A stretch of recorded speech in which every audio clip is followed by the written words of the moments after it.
What is going on, Headliner Nation? Welcome back to our Lunch Break with Jake live show here. What is today? Thursday, April 7th. And, we're going to kick back, relax for the next hour and a half or so. Just chill and hang out with you guys. What do we want to talk about today, right? I mean, is there anything going on? Is there anything we want? I know baseball starts today. I've been given some homework by a few of our members to watch some baseball today. I know they're starting in about 2 hours or so. So hopefully everybody's doing great out there today. We're gonna have a good time, just hanging out for the next 60 to 90 minutes. Let's see how engaging you guys are. We'll talk about anything you want to. If you got fantasy football questions, regular NFL questions, if you want to talk about life in general, whatever it is, let's talk about it here. Buck, I see you out there. Ray in the chat already. Connor Lambert says he's a headliner, and Connor been around for a long time. Yeah, we know you're well entrenched there, Connor. AJ, Timo, and Doug Bug, what's going on? How we doing out there today? Hopefully you guys are doing well. Hopefully you're having a good day with whatever it is you're doing. What are you guys doing today? I'm literally just sitting here watching TV, drinking coffee. That is all I have done this morning so far. I haven't accomplished anything yet today, but that's okay. The day is still young in my book. I will be awake for the next 14 hours to do as much work as I need to.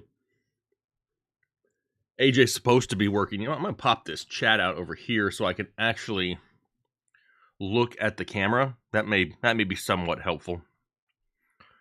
Then again, I don't even know if you guys want to see my face looking at the camera.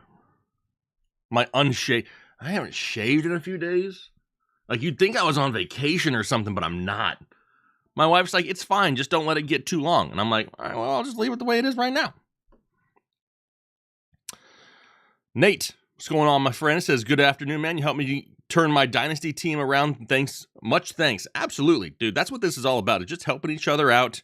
You're going to find a lot of people out there that are going to make you seem like they have like the sports almanac from Back to the Future. Like, they just know the answers, and nobody really just knows the answers. But when we, communicate together and work things out together, that's why we have so much success. Is, we're not out here trying to make it seem like anybody can see the future.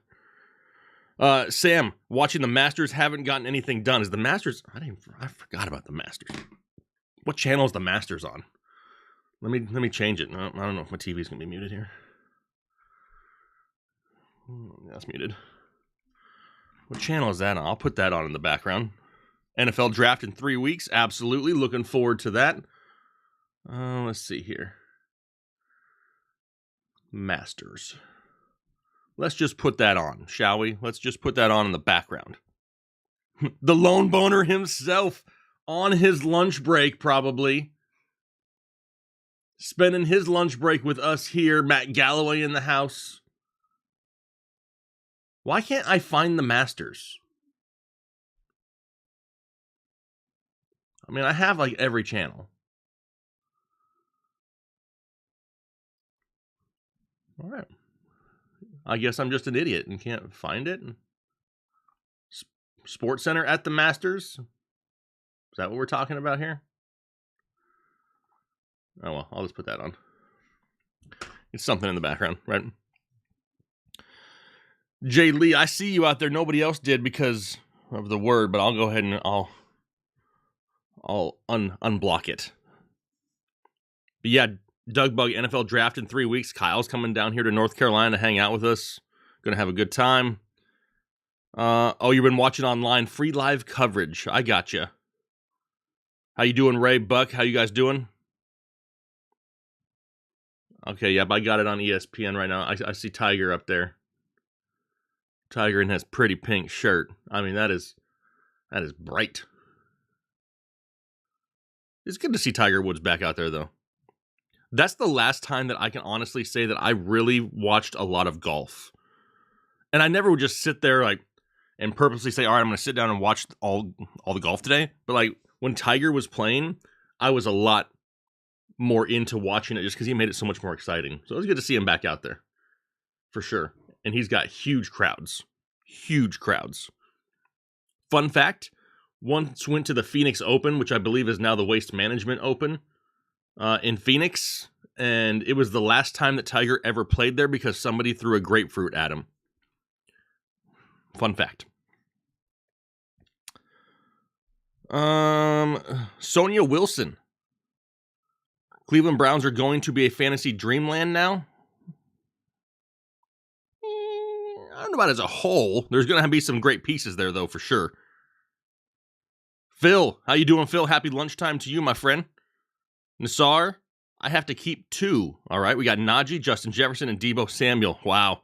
What do you think of these players as keepers? Well, they're pretty great, pretty damn good keepers, right? I mean, I'm fine with any of them personally. Najee would for sure be one because you have to expect with people in keeper leagues, they're going to keep a lot of the stud running backs. So if you don't keep your stud running backs when it comes time to being in the draft, may not be a whole lot left. So Najee's going to be one of them.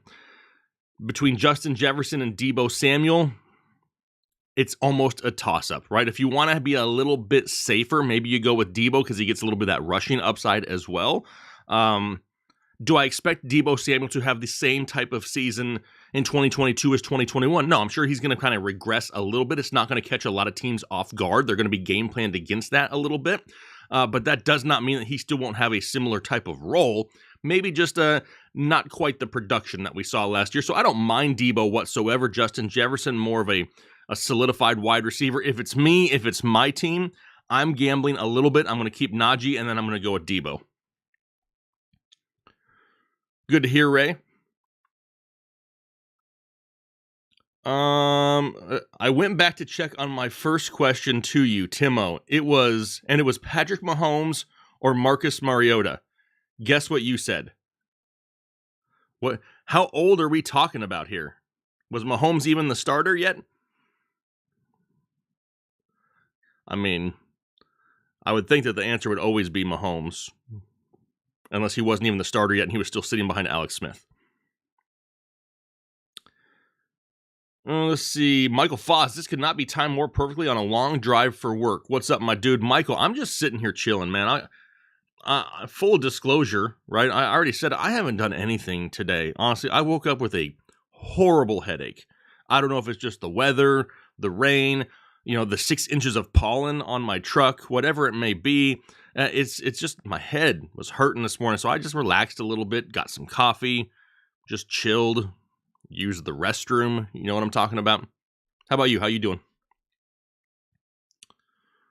What up, Jake? Do you have headliner hats? Want to rock one for draft night? If you go to ViridianGlobal.com, and then we are on their store. If you go into the fantasy football section, it'll say the fantasy headliners, and there's hats on there. I think you've seen Taylor wear some before. Kyle wears one every once in a while. Yeah, but there's some on the store there. It's the Headliner Nation logo on the hat. I think we have one with the actual logo too. How many running backs going first round, and who's taken first RB? Doug Bug. I mean, I gotta expect it's gonna be number 1 overall, which is probably gonna be Jonathan Taylor. And then in that mix, you're gonna have Dalvin Cook and Derrick Henry and Austin Eckler. Christian McCaffrey will still be up in there. How many are going in the first round, though? If I got to be honest, I'm thinking if it's a 12-team league, 10 of the first 12 picks are probably going to be close to being running backs this year. 9 to 10 of them. I hear you, Doug, about not giving up JJ the ceiling, but look at the ceiling for Deebo as well. I mean, it's not like the ceiling isn't there for him either. You know what I mean? So it's just kind of one of those, which one do you prefer type things. What's up, Johnny? How you doing?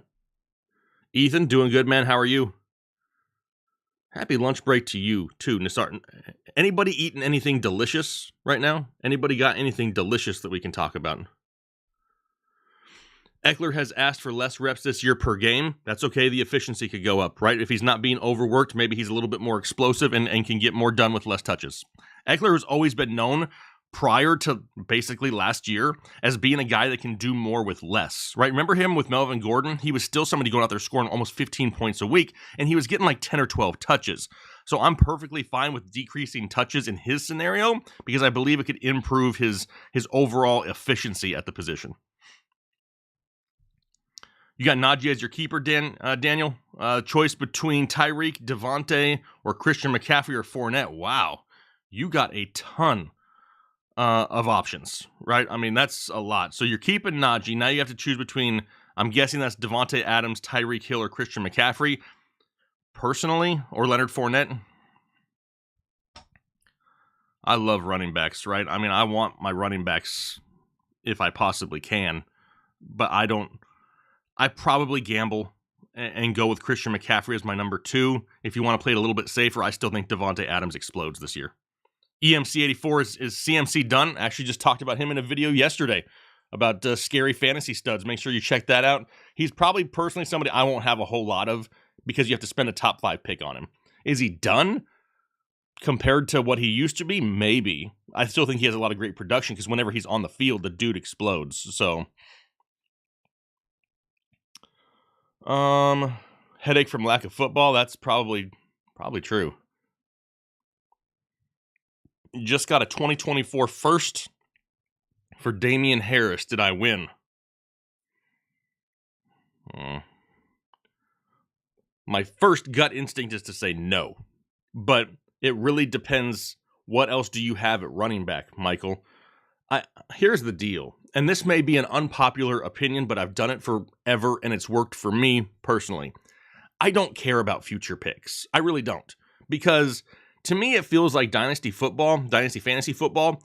You work so hard to get studs, and then you get them, and then you just trade them away for picks. Like, I feel people do that all the time, and it doesn't make any sense. I don't care about 2023, 2024 right now. I want to win 2022. I'll make trades and work things out next year. I don't like to stockpile future picks because they may not be worth a crap later on. We have no idea what to expect then. I still want to win now. So if you have a ton of running back depth, I don't hate it. If now you're down to maybe 2 guys on your roster that are really reliable and you have no depth, then I'm a little bit worried. Crazy to take Cooper Kupp in a PPR league at the 1-1. I'm only going to say yes for this reason. You're not going to get another pick for like another 20 to 24 picks or whatever it may be, depending on your league size. So by the time it comes back around to you, your chance of landing a top tier running back are basically gone. So if you do that, you're almost conceding the running back position. And if you don't draft a running back in the first 4 rounds, multiple stud running backs, the chances of you finding one later on is like 60% lower. So I'm not somebody that can do that in that position personally. Love Cooper Kupp. Think a big season is coming again. Don't know if I could do it just because I don't want to wait that long coming back around to get a running back. Don't you do your own items on Zazzle? What is that? I don't even know what Zazzle is, Buck. Meat Lovers Calzone. That sounds amazing. Brad Lewis, what up, Jake? Do you think Melvin Gordon signs another deal with the Broncos? If he does, how will that impact Williams? I have a feeling he's going back to Denver. However, I do think that they start the transition to Javonte this year, but we're still going to have Melvin Gordon going out there and at minimum getting 8 touches or so a week, and those are 8 touches that I would prefer go to Javonte Williams. Melvin leaves, Javonte's a first rounder. Melvin comes back, Javonte's more of a late second, in my opinion, just because I got to temper expectations a little bit. Buck, you got some burritos coming? That's what I'm talking about. Ethan made enchiladas last night. Got some leftovers. Who do you honestly think the biggest winners are in the AFC after free agency? Ooh, man. That is tough. I mean, here's the deal. It's not sexy, but I look at offensive line a lot, and I love what Cincinnati did with their offensive line. I love what the Dolphins did with their offensive line. I think they're going to be super improved. Honestly, the defense that they improved in LA with the Chargers and the Rams getting Bobby Wagner. I know that's NFC, but still, I mean, that's the kind of things I look at. I can't solely look at just the high-profile fantasy names from an offensive standpoint, but overall, the improvements on offensive lines are what helps the overall team production improve. And for the likes of Jamar Chases and T. Higgins and Tyler Boyd and Joe Mixon and now Tyreek Hill, Jalen Waddle, I mean, that helps out a ton with the offensive line, giving their quarterbacks more time. So that's kind of where I look at things. Black and sea bass over a bed of wild rice. Damn, Nate. Nate out there getting a 5-star meal for lunch. Barbara Walters out there having chicken pot pie for lunch. I like that. I'm honored to have Barbara Walters, I guess, in our chat. Had no idea she watched Lunch Break with Jake. How come you choose J.K. Dobbins instead of Kamara? I was thrown off when you said that in the video. Ethan, I don't know if I said anything about Kamara, did I? I said the reason I like J.K. Dobbins in my videos is because you can get him in the 4th. I'm not overly high on Kamara this year because we don't know about the assault charge yet, but I don't know if I don't remember saying anything about taking J.K. Dobbins over Alvin Kamara because they're two totally different prices when it comes to ADP. Is Damian Harris's value that high? No, but it's because it's 2 years in advance is why they did it. To reply to this, I have JT Eckler and James Conner. Okay, so you still have a few pieces. I don't hate it. Personally, I would have just kept Damian Williams, but that's just me because I like to hoard running backs and have that depth. The Patriots running backs still scare me. They do. I mean, they're going to have Ramondre Stevenson there still, and he's going to get some volume, but Damian Harris is just somebody who's their consistent guy there. And they didn't make enough improvements, in my opinion, in the pass-catching game to where they're not going to utilize Damian Harris still. Do I keep Waddle or ETN? I'm keeping Waddle. I like ETN's talent, but it's hard to trust the Jaguars team when I don't understand what their identity really is. And he's coming off of an injury. We haven't even seen him. I think we know what we're going to get with Waddle. No running backs have signed, really. That's crazy. I know Leonard Fournette was probably one of the only really one. I mean, I don't know. Is Cordero Patterson considered a running back? Nobody wants to really overpay anymore. I need them as a sponsor. Seriously, check them out. Okay, I will do that. Never heard of them, Buck, but I will. I don't even. What is it they do? What was it called again? Zazzle? Is that what it was called? Zazzle. Let me see what that is.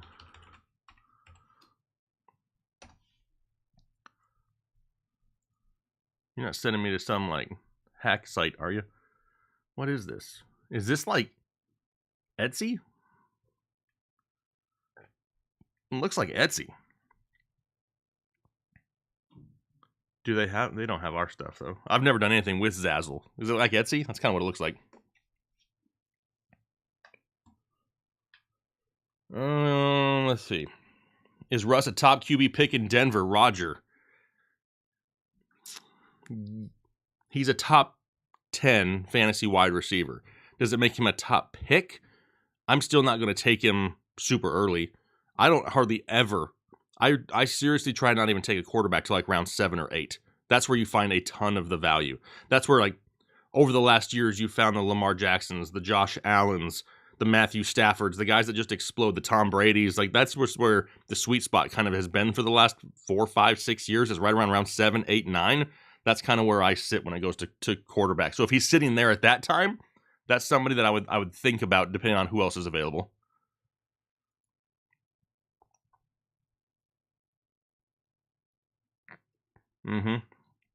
Jay Lee, all the AFC in a frenzy trying to keep up with the Bengals. I mean, the Bengals, they turn it around super quick, right? I mean, Joey B is the truth. You think Rojo can have a breakout year? I think he was a full-time starter. I think it'd be... Hey, great question, B-Dash. I just recorded a video last night with the Duck where we went through some best and worst case scenarios for free agents that just moved. Ronald Jones is in that show, and it's going to drop tomorrow. You'll get the best case scenario from me, the worst case scenario from Ethan, but we do talk Ronald Jones tomorrow.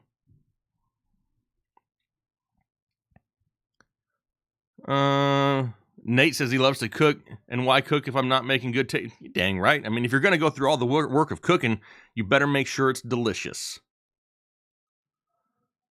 What is a selling price of acres in a PPR league? It's about as high as it's going to get right now, Big Jim. All kind of depends. The hype is still there for acres because they saw the volume in the postseason. And for a guy coming off of a torn Achilles, I'm still not actively searching or wanting acres. So now, in my opinion, would be a good time to try to capitalize. I don't know exactly what you need, what others have available. If there's any running back needy teams out there, this is the time to try to sell it to them, though, and look at some of the weaknesses on your rosters and try to fill them. Chauncey, check out the setup. Look at Jake. Hey, I got the new studio here this year. I can even do different camera angles now. Let's see here. I can go to, bam. Now we're doing this. Now if you want to see what the other side looks like, I can just go like that. Oh, who's that guy? I don't always watch myself. It's just on a loop back there of videos, so don't give me any crap. All right. Let's see what else we got. Honestly, wasn't even looking at Dobbins until that video completely changed my mind. Peter, awesome. Peter, I also got your email. Sorry I haven't been able to respond yet, but that's awesome. Peter was one of our winners of our Tyreek Hill jersey giveaways. It was a week or two ago, whatever it was. He sent me some pictures back of him having it in his man cave area, so I appreciate that. Love to see those. If Kamara is out, who takes over? Nobody worth a damn, Q. Nobody that I would concern myself with in fantasy football. The Saints are in trouble. The Saints could be in some big trouble. I like the Saints, but there's just too many question marks. I mean, so many people are still sold on Michael Thomas, and I don't understand why a guy who's given the franchise the finger for 2 years is still somebody that people are relying on to save the franchise. The guy hasn't acted like he really cared the last 2 years. Who do you think has the best offensive line in the NFL? Cleveland has to be up there. Cleveland is always up there. Well, not always. For the last couple years, Cleveland has been up there for sure. That's hard to say right now. I know I'm going to have to put Cincinnati up there. They did a ton of work. Now, all of a sudden, with Terron Armstead going to Miami has to be up there in that mix as well. Dallas is somebody who everyone wants to talk about, but they're slowly starting to fade. Lyle Collins, he's now gone. It's just one of those things where the teams that are starting to pay attention to offensive line, the Colts will be up there again, are the teams that you're starting to see rebuild quicker. And it's hard because I know offensive line isn't a sexy position, but if your team is drafting offensive linemen correctly in the draft and filling holes on the offensive line in free agency, you have a better chance of turning your franchise around quicker because they're going to make the entire team better, if that makes sense. Joe out there smashing some Qdoba, telling everybody to hit the like button. Hey, I appreciate that. How many?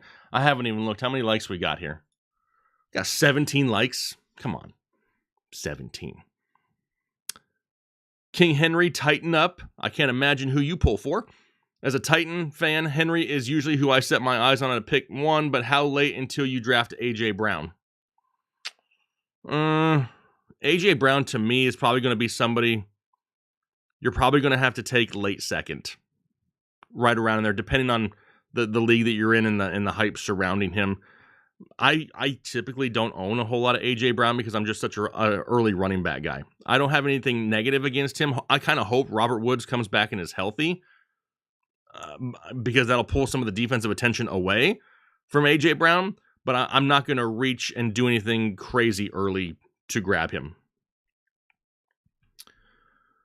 They do all things for logos. Gotcha, Buck. Jake and redraft Superflex 1.01. Are you taking JT? Who else you consider? And what do you think of T-Law as quarterback 2? 101 as of right now, yes, still taking Jonathan Taylor. What do I think of T-Law as your quarterback 2? I don't hate it, right? I mean, I guess it depends on who the other options are. I'm not, and I have not been, a huge Trevor Lawrence guy. I said it last year. I've said it this year. I like Zach Wilson better than Trevor Lawrence.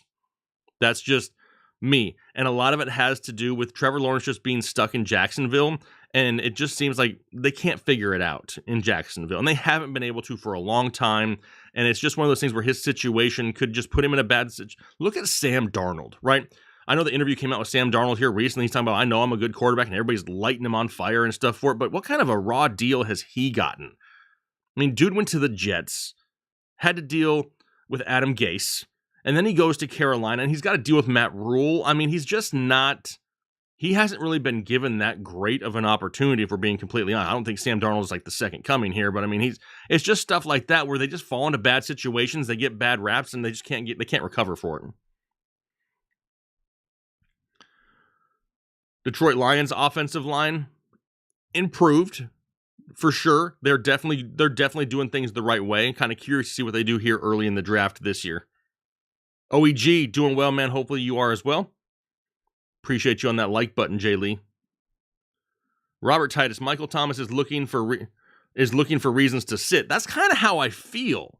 That's kind of how I felt for the last 2 years. Like, he just doesn't seem like he's overly motivated to go out there for his team. I don't expect people to go out there and play hurt and risk their careers by any means. I'm a player guy, but I mean, it just doesn't seem like he's very interested in. He's more interested in being a diva.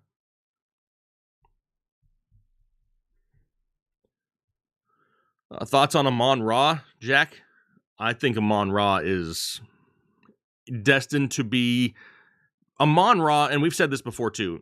They compare him over on Headliner U. Chris Chouse, if you haven't subscribed to Headliner U, you definitely need to. I mean, just as soon as this is over, go over there and subscribe, because he breaks down all the rookies before they even enter the league. And last year he talked about Amon-Ra. It's kind of like a poor man's Robert Woods, and that's exactly what he's going to be. He may not be the most respected wide receiver all the time. He may not be the top option every single year on his team, but he's going to rack up receptions. And that's exactly what's going to happen. Again, it's the Lions. They're still going to be losing. They're still going to be throwing, and Amon-Ra is going to get the bulk of the targets. Is Waddle still a top pick with Hill in the mix? Vetronimus Prime. Depends what you mean by top pick.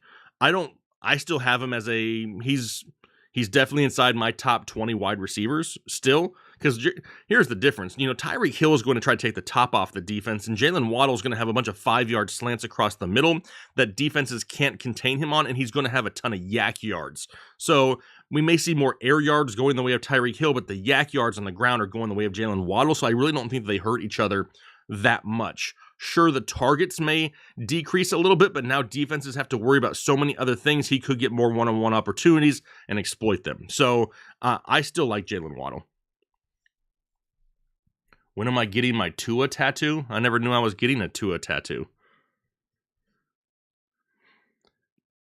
Let's see, Jake, I do like you get 3 running backs, but who would you, Justin, but who would you 4-4 to be your top A wide receiver after that and try to combine with the quarterback in the later drafts? Okay, so I'm thinking you're saying, like, if I get my 3 running backs, what wide receivers am I looking for a little bit later?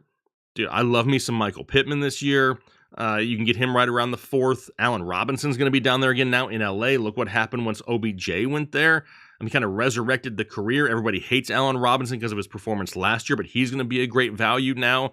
You got guys down there like Hunter Renfrow, who I think still sees a ton of volume. Maybe not to the extent we saw last year, but he's still going to be a big piece in that offense. And now all the defenses are focused on Devontae Adams. So, I mean, there's some other guys down in there that I will definitely take a stab. Amari Cooper with the Browns is somebody else who I would take a stab on down there a little bit later if I've already had my stable of running backs taken care of.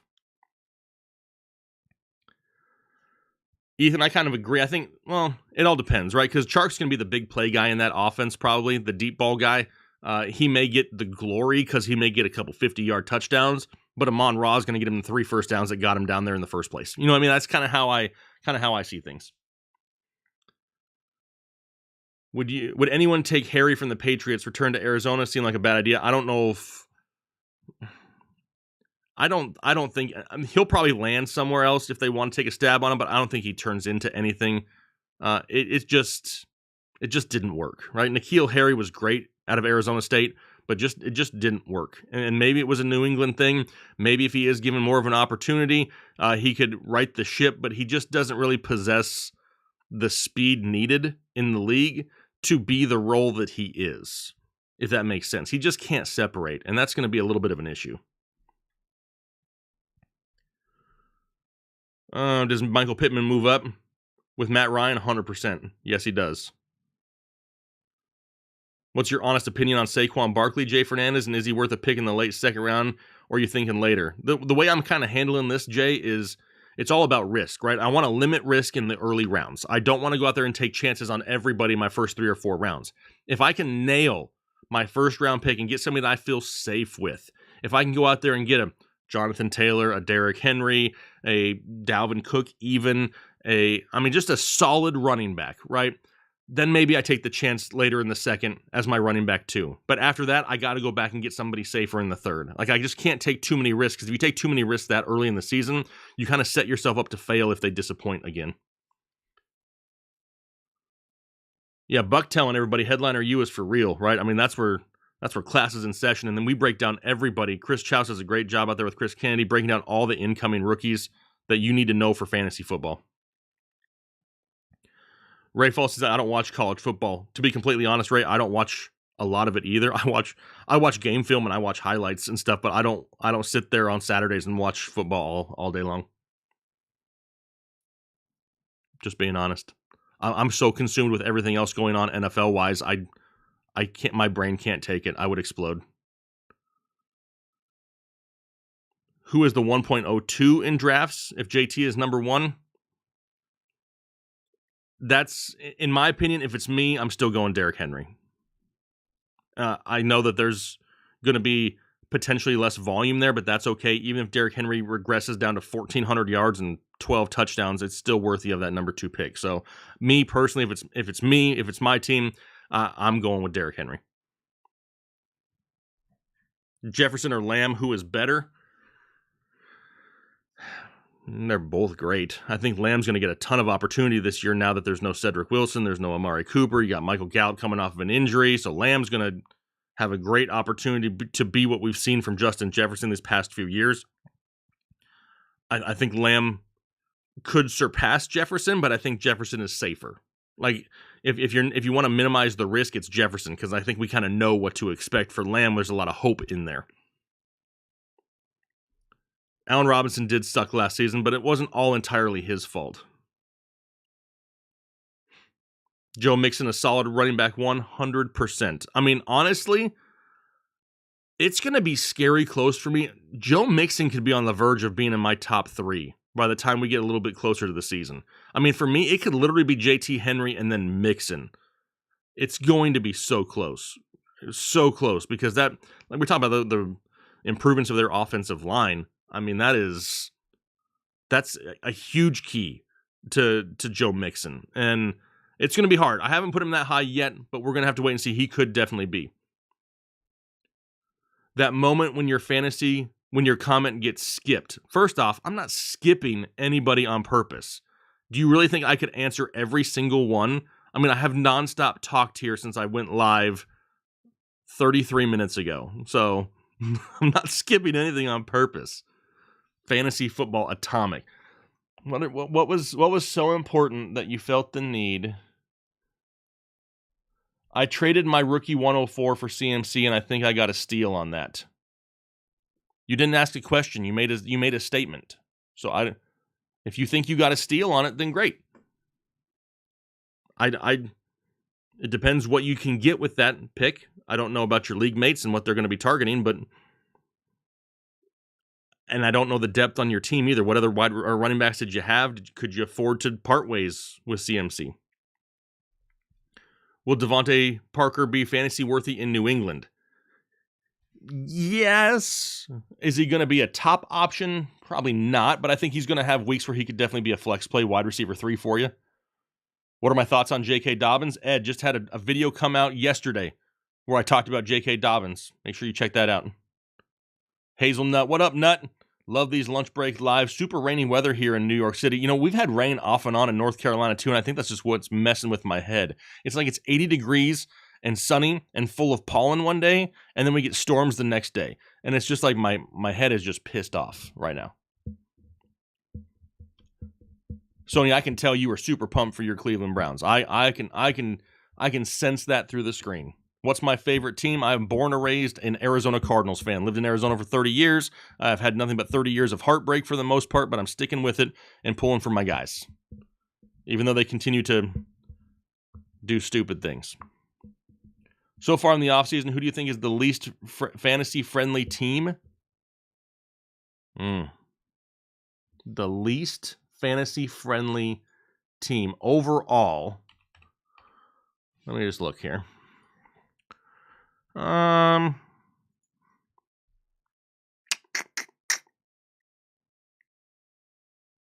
now, maybe the Houston Texans. Yeah, I mean, probably the Houston Texans as of right now. And I don't hate Brandon Cooks. I don't hate Davis Mills, but there's like nothing there overall. So I mean, if I'm taking a quick glance at it, I'm probably going to have to say the Houston Texans, even though I don't think that they're horrible. I think Carolina's kind of going to be a little bit of a cluster, but I like DJ Moore. Christian McCaffrey is there if they can stay healthy. Seattle isn't going to be great, but could they rely a little bit more on the running game? Can they get going anywhere in the running game behind that offensive line? Who's the quarterback? Drew Lock or Geno Smith? There's question marks. Obviously, Jacksonville is a hot mess, but I expect them to try to throw the ball more since they spend $1 bajillion this offseason at it. So, Michael Lawson, I appreciate you out there. James Henderson, thoughts on Green Bay and Rodgers? Where do you rank Rodgers in fantasy with no weapons?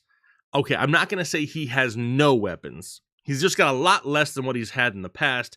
And honestly, I'm going to be shocked if they don't add somebody in the draft. Like, I'm just going to... You can't expect Allen Lazard, Randall Cobb, and Amari Rodgers to really be it, right? Big Bob Tunyon coming back as well. Here's the thing with Aaron Rodgers, though.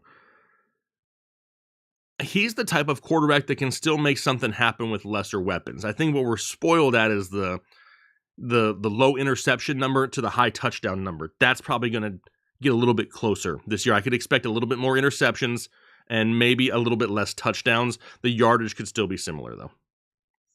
He still has to be right around the top 12, though. He has to be. Who am I more comfortable with, Mitchell or Akers? As of right this second, and I can only speak of right this second because I don't know what's going to change in the draft, I'm going to have to go with Elijah Mitchell. It just worries me long-term with Cam Akers and the Achilles. I haven't seen enough progression yet from him, which is still early, to where I feel comfortable with him coming off the Achilles, right? He just didn't have explosion when he came back, which is understandable because he hadn't had that much time off, but I need to see that explosion return before I can go back to him. Let's see here. Bold prediction. Numbers aren't everything. Whoops. I lost it. Hang on. Numbers aren't everything. Bold prediction on Mahomes' end of season rank for 22 to 23. Are you saying that you think he finishes at 22 or 23? You're asking for my bold prediction of where he ends in the next 2 years. That offense is still going to find ways to move the football. He's still going to be a top 8 quarterback the next 2 years, easily. They still have enough weapons with Travis Kelce and Juju.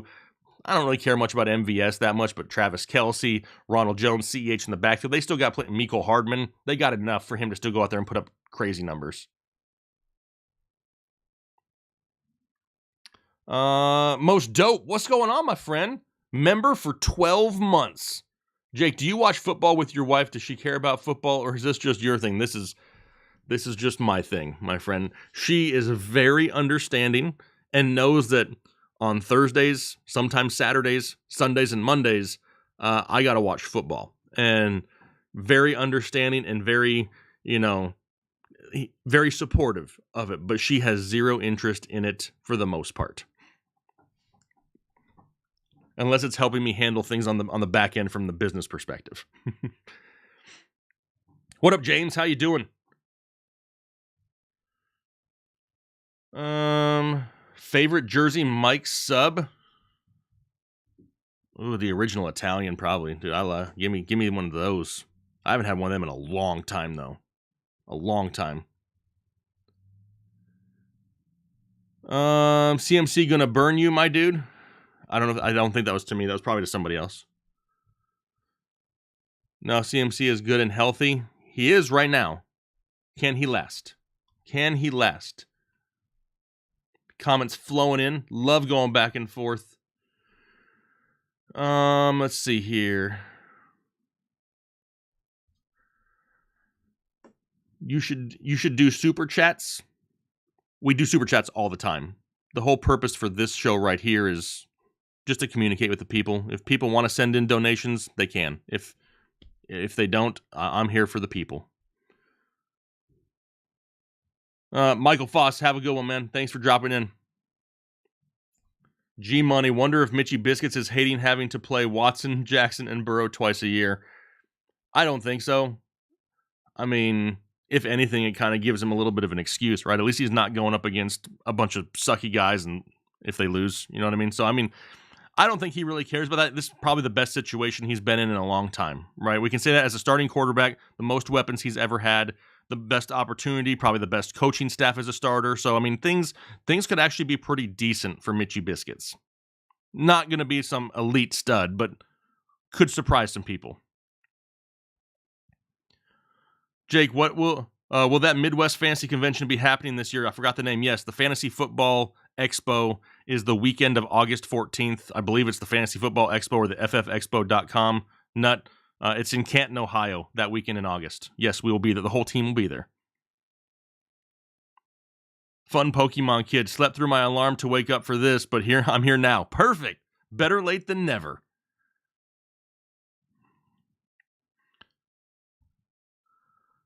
Jake, I'm eating my barbecue sandwich. Yum. Sounds delicious. What up, Charlie P? What's my thoughts on Amari Cooper with Deshaun Watson throwing the football this year? I love it. I mean, I think Amari Cooper is going to be, and everybody knows. I used to call him Amari Pooper all the time, right? I just didn't like Amari Cooper. I wasn't on the bandwagon. He just wasn't consistent. He's going to get consistent volume now, because who else are they really going to throw it to? Anthony Schwartz? Donovan Peoples-Jones? No, it's going to be a lot of Amari Cooper, so I like him. Especially for where you can draft him, right? Probably get him right around the 4th round this year. Perfect. Do you listen to any sports podcasts like The Volume with Colin Cowherd? I'm going to be completely honest, James. I don't listen to any other podcasts or watch any other fantasy-related shows. And I do that on purpose because I don't want to listen to other analysis opinions and have it affect my own opinion. I feel like I want to trust myself, right? And I don't want to be influenced by others that are in the same space as me. So I don't listen to stuff like that. I go out there and I make my own analysis. I come to my own conclusions, and I just handle it that way. Now, I'll see things I'm scrolling through Twitter and stuff like that, but I try to avoid it, if I'm being completely honest, because I want to do it my way, and I don't want to just say, oh, he just took somebody else's opinion and regurgitated it. So I try to keep everything authentically mine, if that makes sense. Y'all have a Carbones in North Carolina? If we do, I've never heard of it, and I've never seen one. 12 Bones Barbecue Hogzilla? Okay. How can I donate to this channel? I mean, there's tons of different ways, right? I mean, I don't know where you can sign up for Prize Picks. You can use our promo code. All of our ads, we kind of just keep them scrolling down here on the bottom with our promo codes. All of those help support the channel. We got a draft guide for sale on our website. I mean, I'm pretty sure super chats are turned on if you really wanted to. I don't think that they're off. So, but tons of different ways. I appreciate that support, though. Jake, how can Headliner Nation help promote the channel and get it to the next level? Great question. I think the biggest thing right now is the audio podcast. Honestly, that's something we're putting a lot of effort into right this second. Doing multiple shows a week. We don't post YouTube videos on our audio podcast because then you're just getting the same information in 2 different spots. If you go to our audio podcast, it's completely different than what you get from YouTube, and you get more members of the team consistently.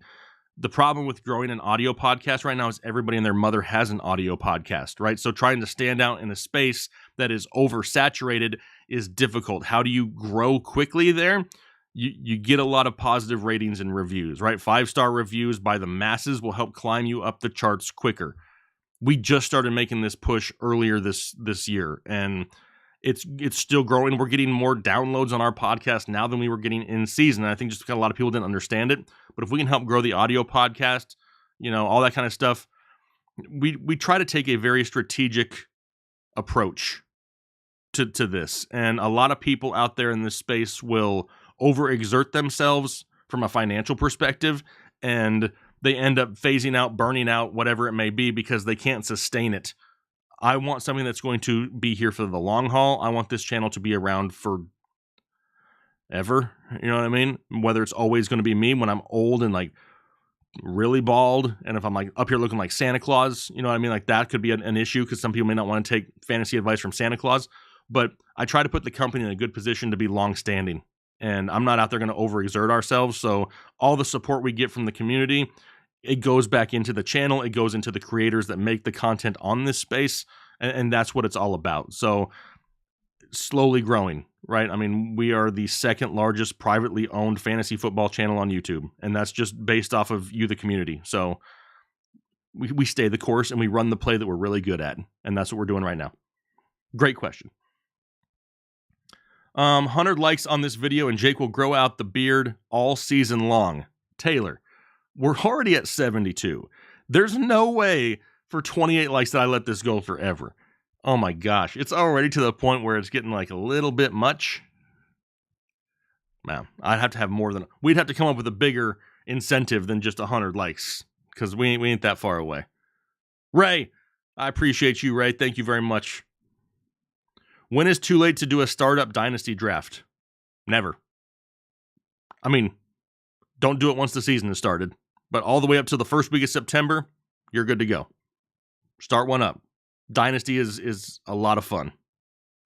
Lee Chapman just wanted to say, hey, love the show. Been a member for 2 years. Keep up the good work. Appreciate you, Lee. Mason, exactly. You could always become a member, right? There's a join button right below the video here. $4.99 a month. YouTube keeps their percentage, and we get a little piece of that. I think we get like $3.50 out of the $5 a month. So that helps grow the channel as well. Look at Mason out there. Mason's basically a part of the team because he's always out there helping remind us of things and tell people things. Mason, good looking out, man. G Money, Derek Carr, I'm pretty sure had the most air yards last year without Adams. Where as of now do you rank Carr? Derek Carr, I think, finished, if I'm not mistaken, I think he finished quarterback 13 overall the last 2 straight years, and now you give him Devontae Adams and he has Darren Waller healthy? I mean, Derek Carr could find himself inside the top 10 this year, and I don't even think that's that big of a stretch. Lucas, Morton Jake, what's going on, Lucas? What are your thoughts on Amon-Ra St. Brown? He killed towards the end of the season. Talked about him a little bit earlier. I think Amon-Ra is going to be the target hog in this offense. He may not be a huge touchdown guy, being now that they have DJ Chark and TJ Hawkinson, but he could rack up the receptions and be a huge help in fantasy football. Carr is the QB I'm going to target. I agree. He could be a great late round value. Hope I get the podcast on YouTube. That's a great thing too, Doug or Buck. Appreciate it. It's just trying to find a way to have people go both places is what's difficult from this business, right? Because from my perspective, I just want people to find it somewhere, right? But I also want to make sure that we have something special about each one. I feel like when every single thing from YouTube would be posted on a podcast or vice versa, if it's all identical, I feel like it kind of loses its luster a little bit. Like it just doesn't, I don't know. Maybe that's just my thought. Like I want people to want to go to both places because they love the content that's there. So we're trying to find ways to make it all unique, whether we just do highlight videos here on this channel, or I know Spotify has an opportunity now where we can post the videos of our podcast on Spotify so you can listen and have the video there as well. That's something we're taking a look at. It's just something I want to make sure that we think about instead of just rushing into it and then somebody expects something and then we can't continue to deliver. So we're trying to take a methodical approach to that. Will McCaffrey stay healthy the entire season? I wish I had a crystal ball. I can't tell you that he will. I can't. Gabriel Davis taking a larger fantasy output this year. Where are you drafting him? We have loved Gabriel Davis for a couple years, right? I mean, I feel like, was it just last year? I think we had him in like his sleeper videos last year. I know we talked about him 2 years. It's just like one of those guys that we absolutely love, but the Bills just don't continue to give him consistent work until like the end of the season. Yes, I think that he is a great option for your fantasy team, as long as they don't continue to add weapons there in Buffalo. If he kind of stays in the same role he has right this second, then yes, 100%, and you're going to be able to get him in the double-digit rounds in most drafts. If not double digits, it'll be like fringe, 8, 9, depending on your league size. But yeah, as of right now, love me some Gabriel Davis. Justin Herbert all damn day. James, end at night. Loves Justin Herbert. Last year, you got Burrow in the 9th, 100%. That 9th round is like that sweet spot. I mean, anybody else agree out there that the 9th round in fantasy football is just like that's the ticket? You find the high upside quarterback in and around there, dude, like those are the guys that just pop every year. So here's a tough one. Chubb or Mixon in the first round. You know I love Chubb. I have been on Chubb's bandwagon since the combine when he came out. Big Chubb guy, but I'm a realist. And as of right now, Joe Mixon is ahead of Nick Chubb. Which hurts my heart to say that. I've said since he was a software in college. Whoa. Sophomore? I think I know where you're going here. He's my stud. He's great. 100%. Yep. People agreeing they'd go with Mixon. I have to agree. I'm not going to sit up here and be biased. Somebody told me a few weeks ago that it was impossible to remove bias from fantasy football from football. Give me a break. Like, if you just do this to get clicks and for hot takes, then yeah, it's probably hard to remove your bias because you don't have the knowledge to actually give factual information.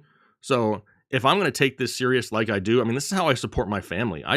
It's fun. It's a game. It's meant to be fun. I love having fun with it. I think everybody knows I'm a pretty fun-loving guy on here.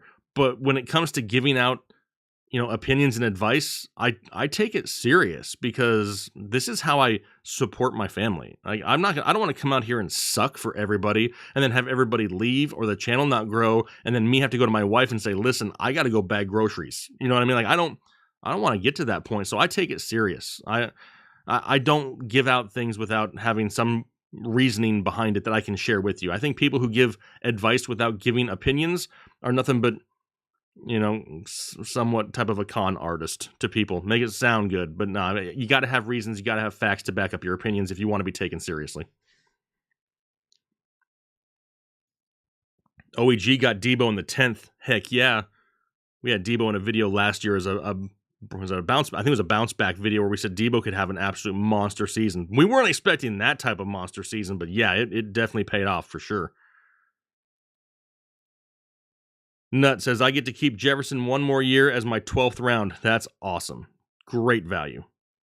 Will Matt Rule be the first coach sacked in 2022? As of right now, I feel like he's the front runner.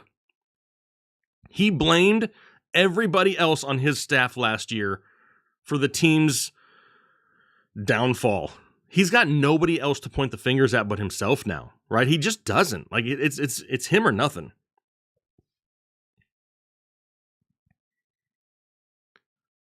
Where are we going? It says, is Chris Kennedy Tater Miles?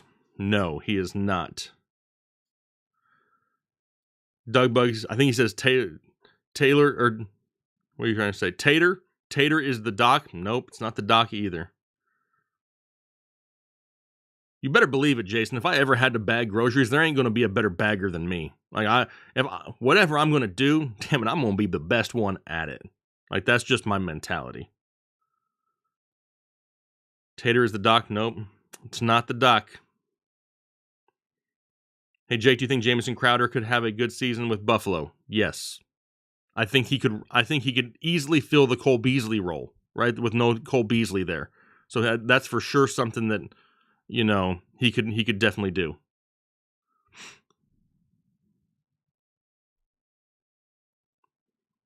It's telling me my encoding is overloaded right now. I don't even know what that means. So if it buffers for a second, that's why. Consider turning down video settings. No, I'm not turning anything down. I don't even know how to turn it down. How about we just do this? And how about we do this?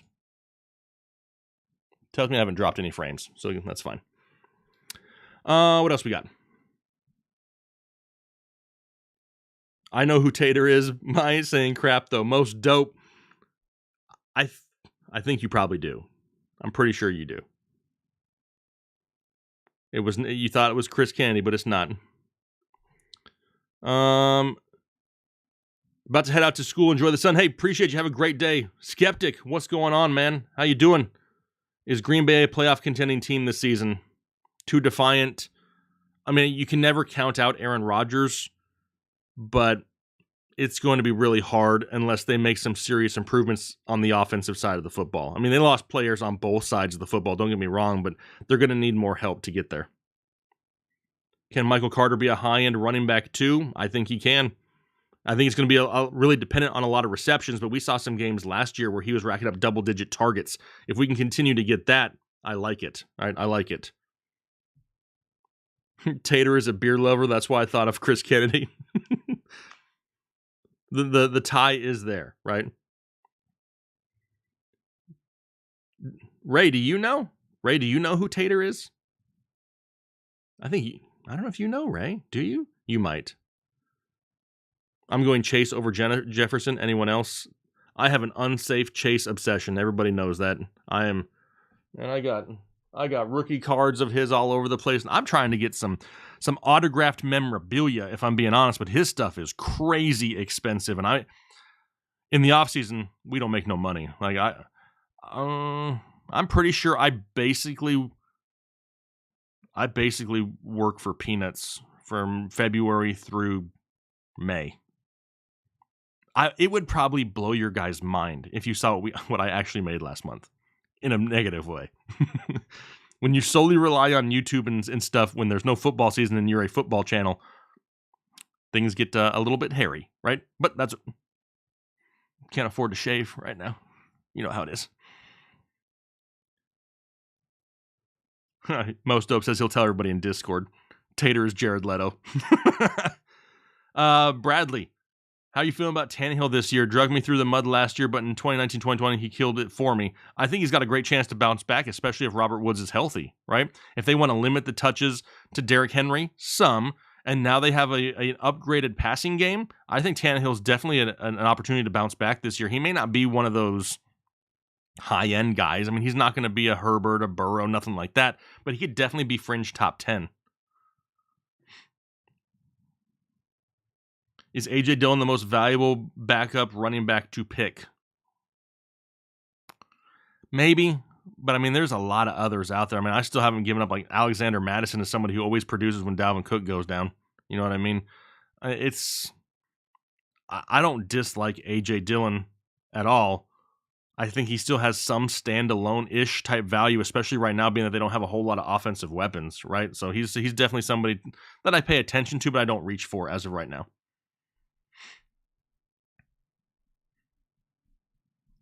What else we got? Thoughts on Tony this year? I love Kadarius Toney, Brad. I do. I just want the dude to stay on the field. It seems like no matter what it happens, he comes on the field and he leaves with like another little minor injury. It's just like he can't seem to stay out there for any consistent amount of time. I'm not a Daniel Jones guy at all, but I think Kadarius Toney could make some things happen in that offense. But we just got to keep him on the field. Like he'll sprain his ankle and he'll come down and get a bruised knee, and then he comes back and he's got a finger. It's just like something consistently, and that's killing the value here. Let's see here. What else we got? What's going on with the Masters? I haven't even been watching the Masters up here on the TV. I have no idea who's doing well, who's not doing well. Baseball kicks off here. Can you tell I'm a football guy? Baseball doesn't kick anything off. Baseball's about to, what is it, tee off? No, that's golf. They're about to, what does baseball do? They're about to first pitch off? I don't know what to say. Who is the better rookie quarterback, Willis, Pickett, or Howell? If we're talking about just pure talent, I'm gonna go with Willis. If we're talking about who do I feel is most pro ready to start right now, nobody seems to. Okay, not nobody. Very few people tend to agree with me. I like Sam Howell. I think Sam Howell is capable of being a day one starter, a week one starter in the NFL. I'm not overly sold on Kenny Pickett. Malik Willis is going to need some time to progress a little bit and sit maybe for a little bit. But Sam Howell has dealt with adversity. He's dealt with losing his weapons. He's shown that he can just adapt his game and become whatever his team needs him to be. They look at him like, oh, Taysom Hill's, or he's just like the next Taysom Hill. He can't pass that well, and he runs a lot. He didn't do that until he lost Javonte Williams and Michael Carter. Like, he lost those two. He lost two NFL running backs. They didn't have any other better options. And then he still went out and said, all right, we don't have a huge running game. I'll take it upon myself. And then he started running a lot last year. It's not like that's all he does. I mean, he lost Diami Brown. He lost Daz Newsome to the NFL. There's just so much that happened, and he's still able to go out there and have his people around him produce. And to me, that shows some leadership and the ability to go out there and just do whatever is necessary. And when you're going to a team early on in the NFL draft, you're going to a team that probably has holes some places, probably on the offensive line. I want a somewhat mobile quarterback that's not going to just stand there and get sacked. I like Sam Howell. That's just me. And it's not because he played for North Carolina. And I live in North Carolina. Everybody knows I was born and raised in Arizona. I'm not a UNC fan for football. I am not a Sam Howell pusher because I live here. That is just my opinion. Let's see here. Who the Bears have besides Mooney in the wide receiver room? Great question. I mean, I guess we could throw Cole Kmet in there from the tight end position. As of right now, it's about it. He's going to need some help as well. I actually like Ritter in the draft.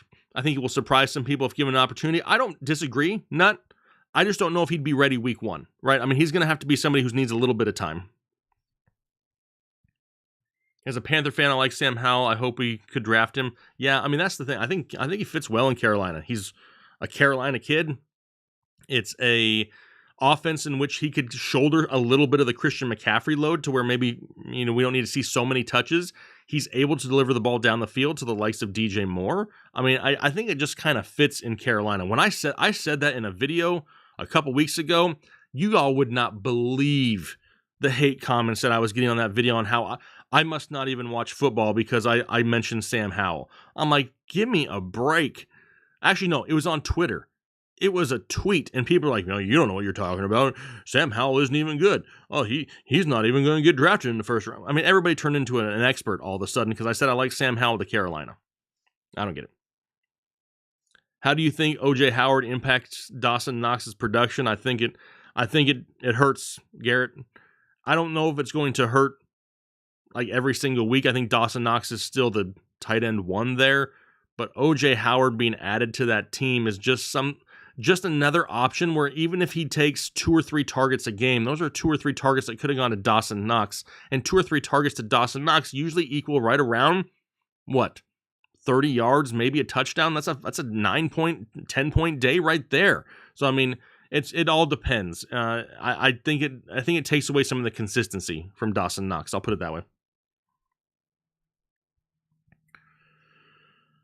Who do the Steelers take if they take one of those 3 quarterbacks?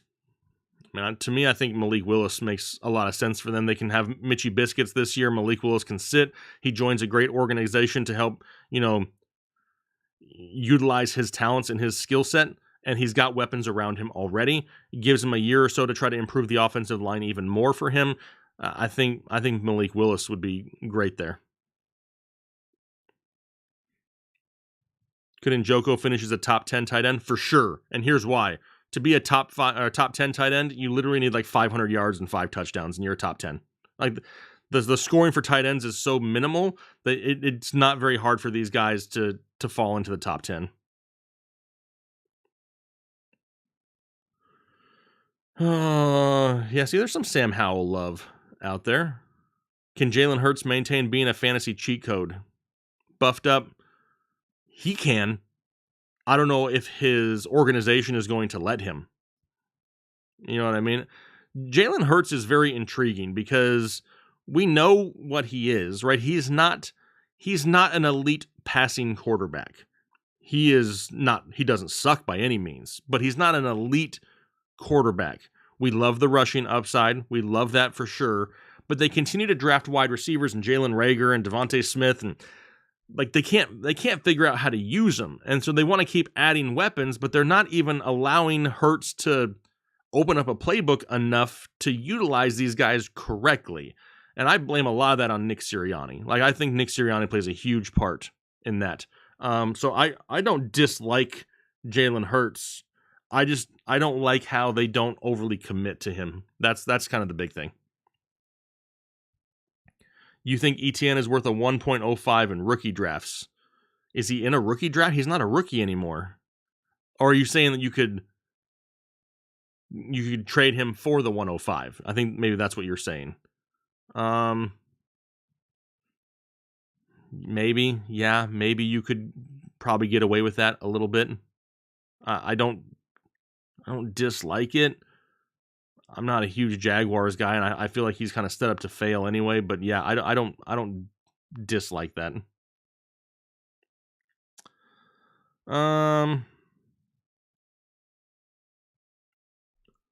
Personally, I think Busty will shock people this year. Who the hell is Busty? Who's Busty?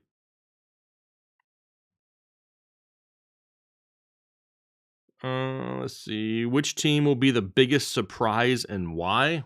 Whew. The biggest surprise. I mean, it's kind of cliche to say the Dolphins, right? I mean, I don't think the Dolphins get a lot of credit because everybody hates Tua.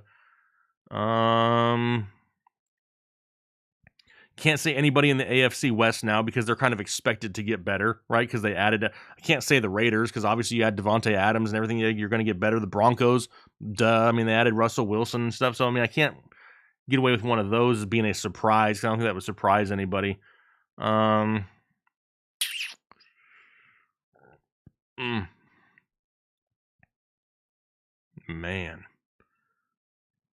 I guess that's what I'm going to have to go. I'm going to have to just say the Dolphins, I guess. And maybe it's just because the Tua hate is out there. And I honestly think that the Dolphins can contend with the Buffalo Bills in that division. Do they win the division? No, but they can get a playoff spot and leapfrog New England, I think. And you look at some of the other teams, would I be surprised with? I mean, not really. I mean, I would like to say like the Giants or somebody, but I have no faith in Danny Pennies. The Bears, they don't have enough offensive weapons. It's the Lions. I can't pick the Lions.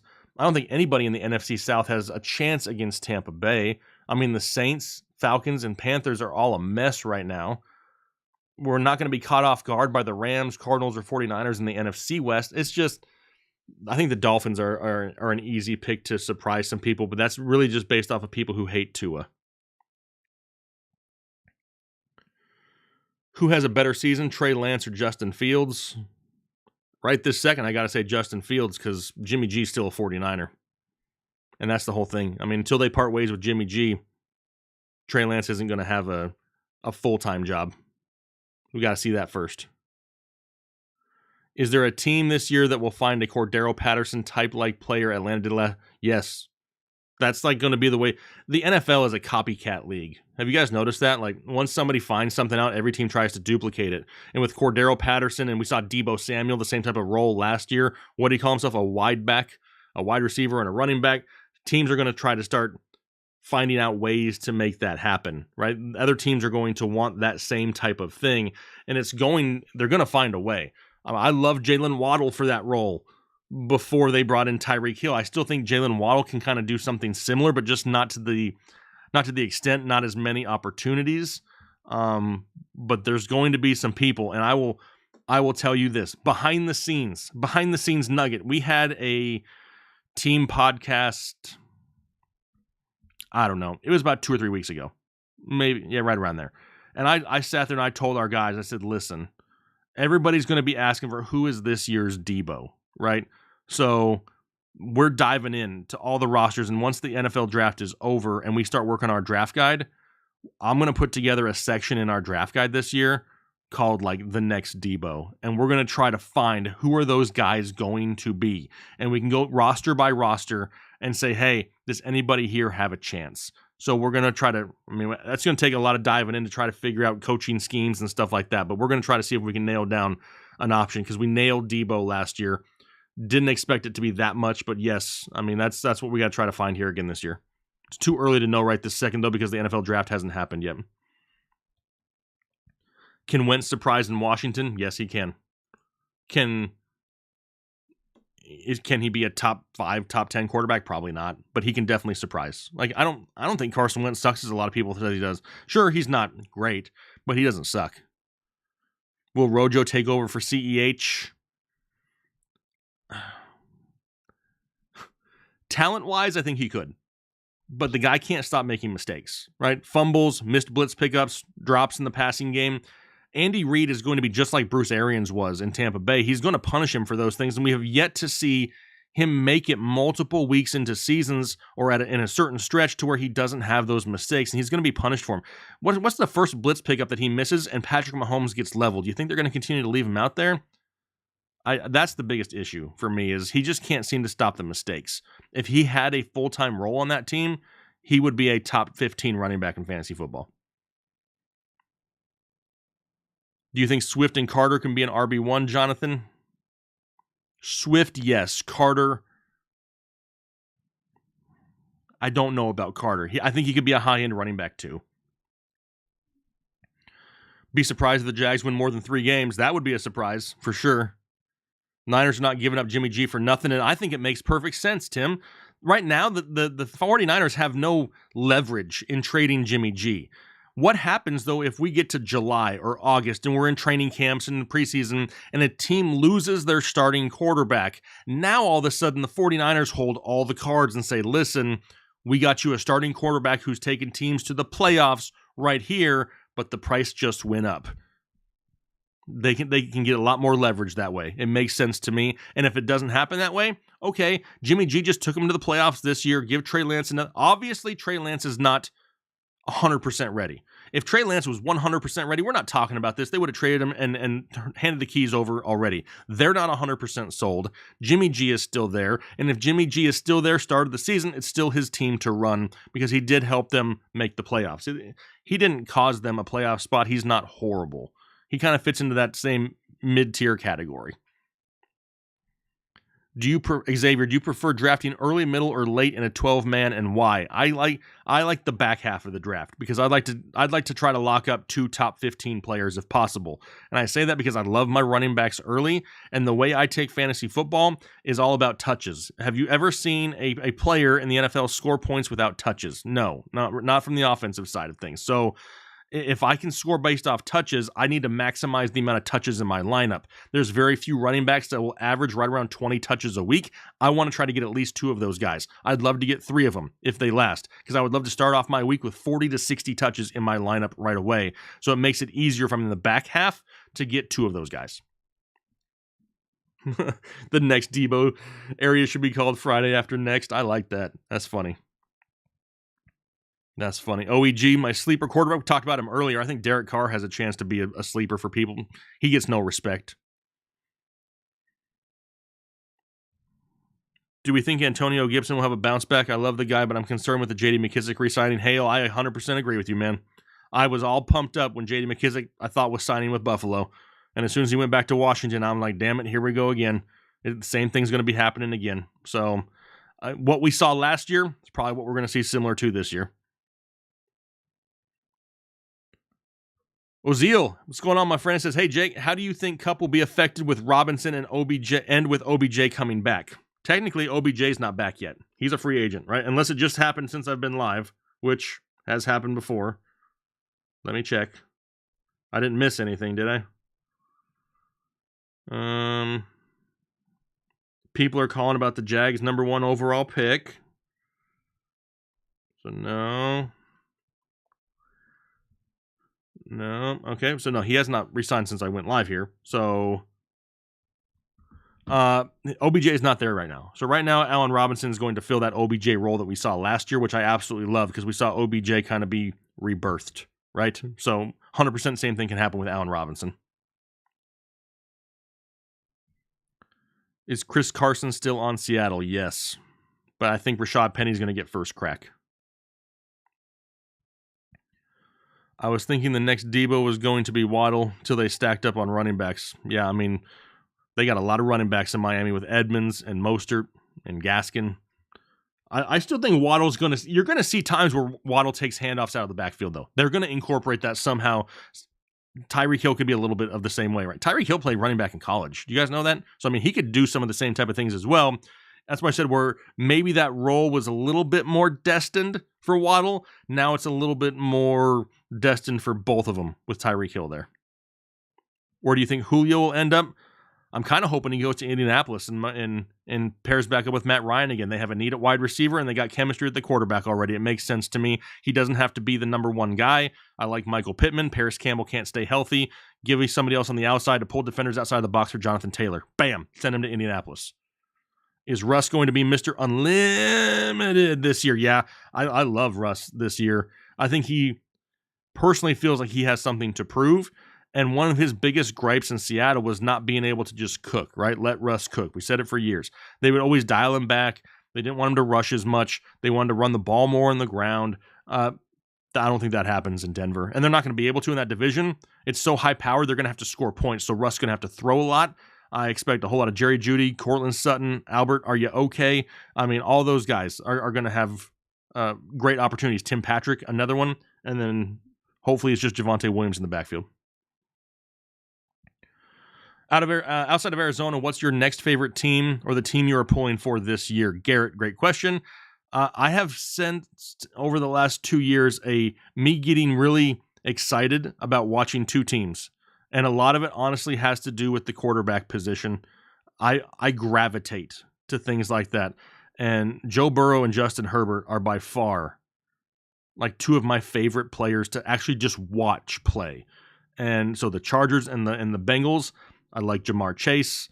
I mean, the Chargers, I'm a big Austin Eckler guy too. I just find myself like gravitating to those two teams. So I'm not going to say I just jumped on the bandwagon because I'm not like a diehard fan. I'm like always just pulling for them. I'm going to be a Cardinals fan, but I find myself rooting for those two guys a lot, those two teams. Who's the wide receiver one for Denver? I'm looking at Cortland Sutton to be the guy. I think Jerry Jeudy gets more receptions. Cortland Sutton gets more big play touchdowns and outscores Jeudy by a hair.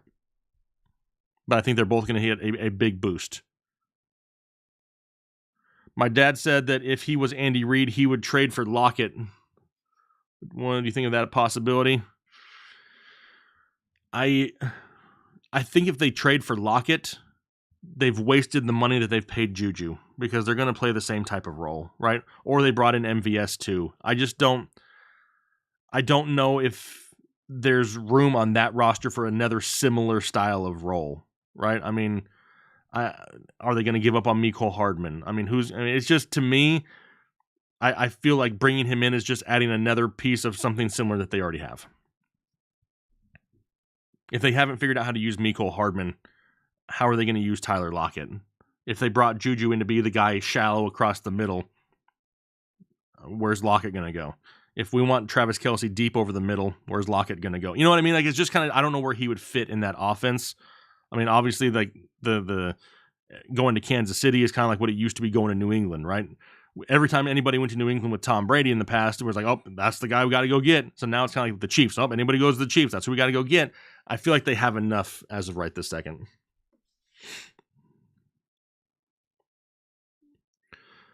All right, what time is it here? We got 1:46. All right, let's just do like another 10 minutes or so. Do me a favor, hit the like button. We'll go another 10 minutes or so. I haven't gotten a sip of coffee in a while. Damn, lunch break with Jake turned into Jake getting dehydrated.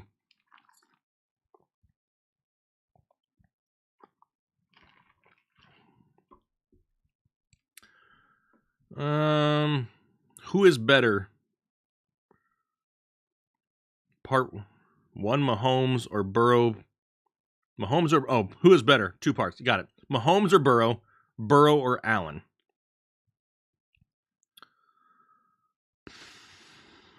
I mean, if we're talking about fantasy production, Ethan, I'm still going to have to go with Mahomes and Allen. I love Joe Burrow, and he is inching closer, but he isn't there yet. Could he close that gap even more this year? 100% because he's got a better offensive line. But until I see it, I got to kind of continue to go with the guys that have already done it. So give me Mahomes and Allen there, even though I love me some Joe Burrow. Love Joe Burrow.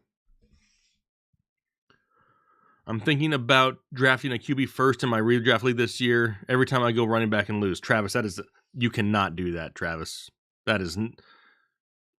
If you draft a quarterback in a redraft league in the first round, you have wasted valuable picks. It has nothing to do with every time going running back and losing. Like there's no correlation to that. Everybody's going to have injuries at some point. Does that mean that the last couple years you've picked the wrong running back or the wrong running back fell to you? Sure, maybe. But was the team that won it all? Did they have sucky running backs? You know what I mean? So that's where you gotta be careful. I could never do that. I'll put it this way. Fantasy football is can be very, very intense when it comes to the amount of time to put into it, right? I mean, I've dedicated my life to it practically, right? My livelihood bases off of fantasy football. I feel like I've found success based off of how I've done things for so long, and that's why I share it with everybody, that if I thought it was a bad idea, we would try other things, but I have found way too much success with running backs early to advise anybody else to do anything else differently. Do I hate a wide receiver in the first couple rounds? No, I don't. But I got to have a couple running backs. I got to get those touches. I just have to. Wide receivers can get hurt as well. You know, look at DeAndre Hopkins last year. He didn't help anybody out being drafted early. Same type of thing can happen. That's right. Timo out there telling you, resist the urge. Fight the urge. Let's see here. Running back hog. I am Tim. I can't help it. We did I hate to even use this word, an expert mock draft at the convention, the expo last year, and I just kept taking running backs, even though I didn't need any more, just because I was trying to keep them from everybody else, just to have a good time. How early for Devontae Williams? You mean, it's got to be Javonte, right? It's got to be Javonte Williams. As of right now, he's a second rounder for me, until they for sure part ways with Melvin Gordon. If Melvin Gordon is for sure out of the picture, then I'll put him in my first 12 picks. Is Derek Carr the new Matthew Stafford for fantasy? I could see that. Honestly, yeah. I could see Derek Carr going out and throwing for 4,500 yards and 30 touchdowns this year. I could see that. I still think I have Matthew Stafford going to be a little bit higher because it's more solidified, it's more known. But Derek Carr 100% could do that, and I wouldn't be scared. I wouldn't be thinking it was a hot take or anything. Howard G looked for the pod yesterday. Is Thursday the new day? Are you talking about this show? This show we've been doing on Thursdays lately because everybody wants to do things on Wednesdays all of a sudden. So Thursdays is where this show is at. The podcast, our audio podcast, always comes out Mondays and Wednesdays. So we had an audio show come out on Monday morning. We had one come out on Wednesday morning.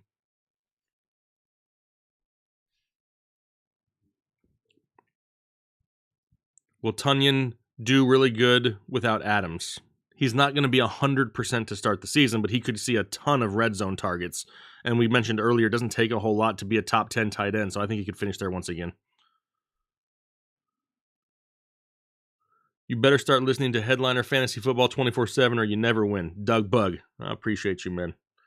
I can't say never. I mean, I'd love to be able to sit up here and be 100% correct. I would love to be the guy to say we're the most accurate channel in YouTube and all that kind of other BS that other people will say. Shut up. Like, quit talking about it and just like let your results speak for themselves. Like, that's kind of where we are. That's why we do videos where we talk about our best misses and our worst misses and all that kind of stuff, because we're not out here trying to sell everybody a sack of crap. Like, we want cool people that want to hang out and talk football with us and along the way find some success. That's what we're going to do. Out of all the rookies, who are you targeting in drafts? I'll be completely honest, Garrett. I think preseason rookie rankings, as far as fantasy football goes, are almost a waste of time, because you don't even know where they're gonna play. I don't look at anything fantasy related until I know what team they're on, because I can sit here and tell everybody for months upon months upon months how much I like Breece Hall. And then he goes somewhere and is going to be buried on a depth chart, or he's not going to be utilized, or he's going to sit for some time. And then everything I've told you for a few months has been nothing but it's not worth anything anymore. So me personally, I wait until after the draft. Now we'll go through all their prospect profiles and scouting reports over on Headliner U, and we'll talk about the player himself for sure, 100%. But it all depends on where they land. So talking about where they're going to go in drafts, man, we got to know where they're playing football if we want to give honest answers to people. Because I think everybody out there saying, here's who should be the top pick in rookie drafts. You don't know that. Like, we don't even know where they're going to be playing. Like, what happens if they're buried in Houston or something? Like, you just don't know. You know what I mean? So I got to have that information first. Yeah, watch Breece Hall go to Denver. How much would that suck, right? I mean, just think about stuff like that. I mean, I don't think that's going to happen. But it's just stuff like that seems to happen every year in the NFL draft, and everybody has to backtrack on all their opinions for months because now things are different. I would rather not backtrack. I'd rather just start fresh after the draft.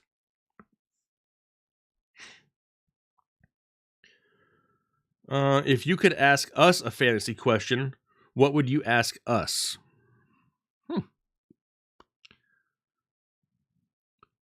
It's not really fantasy. Okay, I guess it kind of is, because you guys are the consumers, right? We have 72 people watching right now. If you were me, what content would you like to see on YouTube that you don't see other people doing? How about that? Is there anything that you guys out there collectively try to find that you can't find anybody doing, or find anybody doing a good job at it? Is there a need in the fantasy space that us and me, our team, can fill? How about that? How's that question? Exactly, buffed up. You never thought about ETN going to Jacksonville, right? I mean, that's a great example right there. Loved ETN coming out of the draft, for sure. Went to Jacksonville and everybody's like, damn it. You know what I mean? Like, that's kind of how it is. Ethan and Ray out there making bro friendships. Chest bump. Green Bay should give the picks they got for Adams and give them to Seattle for DK. I would love that. I would love that. I would not be able to videotape myself for a little bit. Kickers and defense. Come on, Tim. Nobody cares about kickers and defenses. Even though, technically, that is something last year we offered on Patreon. Chris Kennedy did defense and kicker rankings every week. Whether that happens this year or not, I don't know. If we do, it may be something, I don't know. We'll have to think about it. Here's the issue. A long time ago, I would do kicker and defense stuff, and the videos would get like 100 views. And I'd be like, oh, crap, I just spent 4 or 5 hours making a video that nobody watches. So, yeah.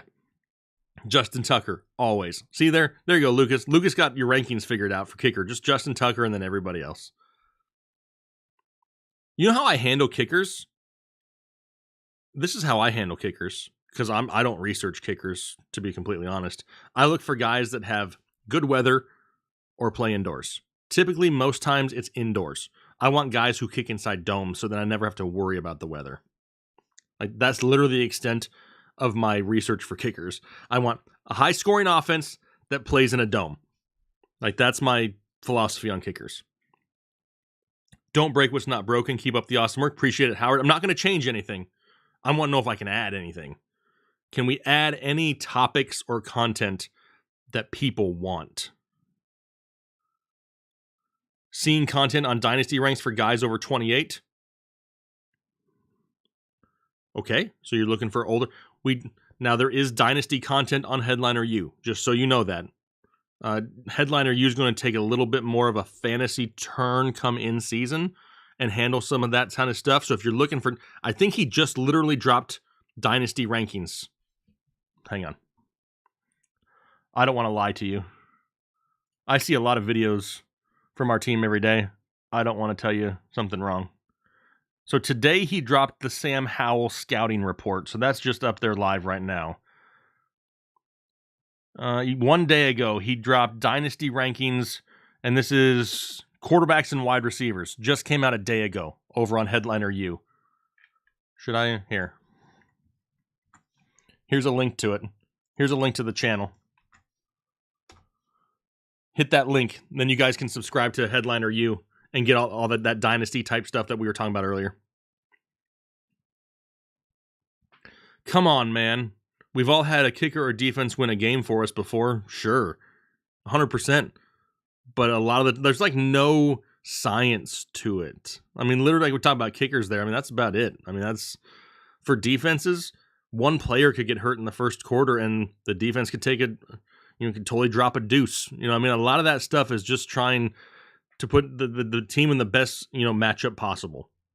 Like trying to sit there and figure out the rankings for it and stuff is so many variables.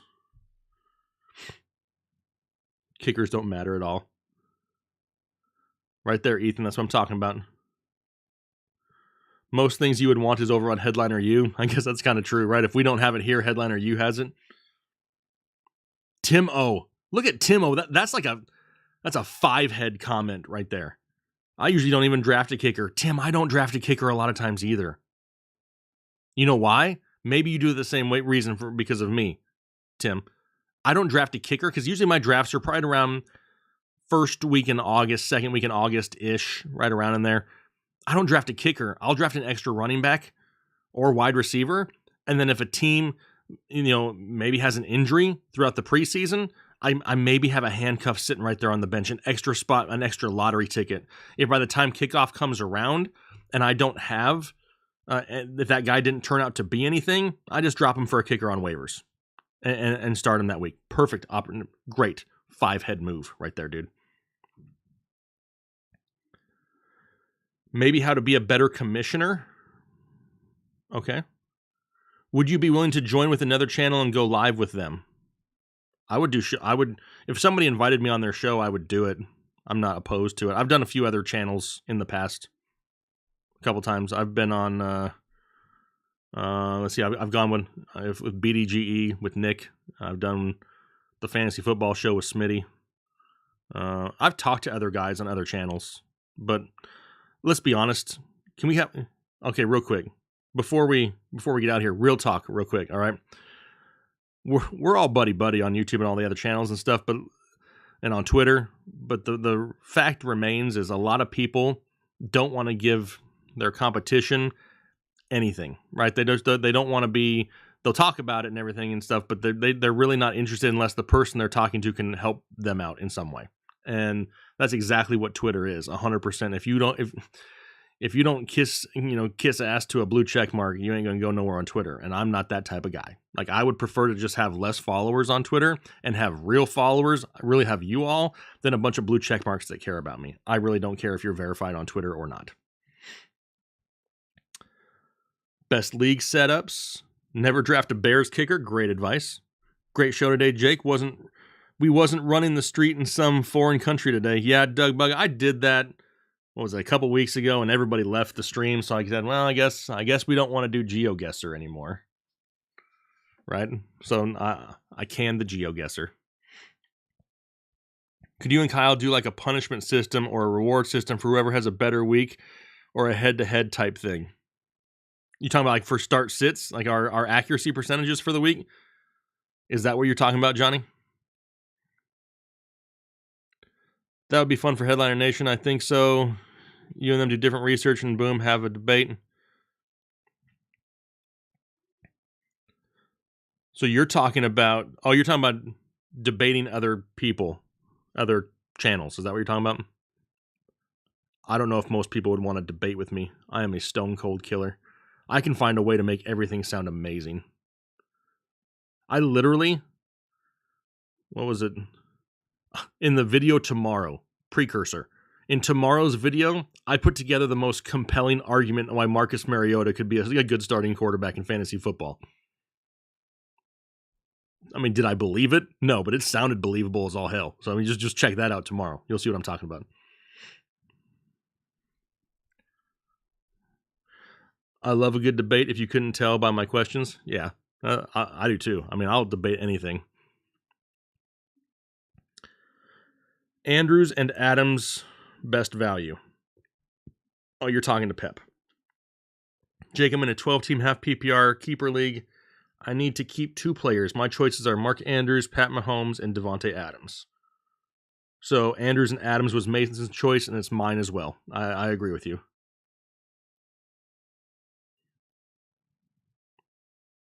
I would tend to agree. You can get yourself another quarterback. Not that I don't like Patrick Mahomes, but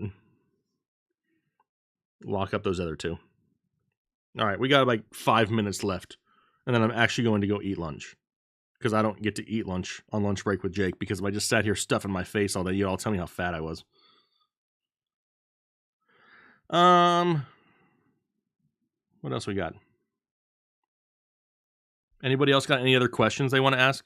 Non-football related, football related, life related, motivational related, business related? Anything?